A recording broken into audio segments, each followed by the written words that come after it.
How to increase your chances of pregnancy while trying naturally. अक्सर ये question पूछा जाता है कि डॉक्टर हमें किस समय पे इंटरकोर्स करना चाहिए ताकि हमारे प्रेगनेंसी के चांसेस सबसे अधिक हो. Hello everyone, I am doctor Pooja Jain. I am an infertility and IVF consultant working with Apollo fertility. इसे जानने से पहले यह जानना ज़रूरी है कि हमारा फर्टाइल पीरियड क्या है. What is fertile period and why is it important to know. Fertile period एक ऐसा समय है हमारी मेंस्ट्रुअल साइकिल का जिसमें इंटरकोर्स करने से हमारे प्रेगनेंसी के चांसेस सबसे अधिक होते हैं.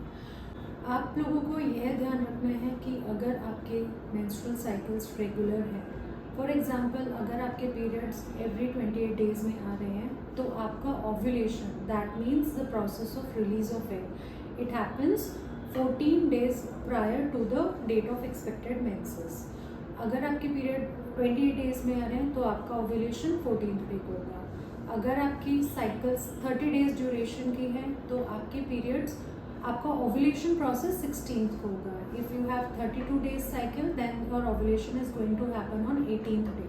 So generally females have a menstrual cycle of 28 to 32 days. So we can assume that your ovulation happens between 14th to 18th day.